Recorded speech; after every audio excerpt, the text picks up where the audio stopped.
அதாவது ஃபுட் ரிஃப்ளெக்ஸாலஜின்னு கேள்விப்பட்டிருக்கீங்களா? ஃபுட் ரிஃப்ளெக்ஸாலஜியில் நம்ம உடம்புல இருக்கக்கூடிய எல்லா ஆர்கனோடைய நரம்புகள் எல்லாமே ஃபுட்டில் நிற்கிது. அதே மாதிரி கைகளில் இருக்குது. இது பாம் ரிஃப்ளெக்ஸாலஜின்னு சொல்லுவாங்க. காலில் இருந்தால் ஃபுட் ரிஃப்ளெக்ஸாலஜின்னு சொல்லுவாங்க.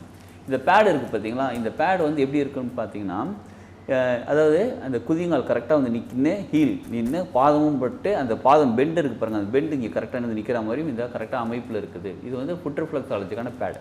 இது அக்குபஞ்சர் டெக்னிக்கில் இருக்கக்கூடியது. இது மேலே நம்ம தினமும் ஏறி நிற்கணும். எவ்வளோ நேரம் நிற்கணும்? ஒரு 5 நிமிஷம் 10 நிமிஷம். இது கொஞ்சம் ஷார்ப்பாக முள்ளு மாதிரி இருக்கும் மேலே ஏறி நிற்கும் போது.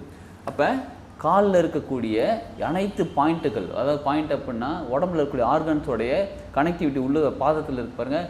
எல்லா பாயிண்ட்டுமே இதில் படும்போது நமக்கு கால் வலி மட்டும் இல்லைங்க, உடம்புல இருக்கக்கூடிய சர்க்குலேஷனும் சரியாக ஆரம்பிக்கும். உடம்புல ரத்த ஓட்டம், வெப்ப ஓட்டம், காற்று ஓட்டம், உயிர் ஓட்டம், காந்த ஓட்டம், சக்தி ஓட்டம் அப்படின்னு பல ஓட்டங்கள் இருக்குது.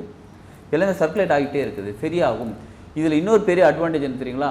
ஹார்மோன் இம்பேலன்ஸாக இருக்கிறது பேலன்ஸாக மாற ஆரம்பிக்கும்.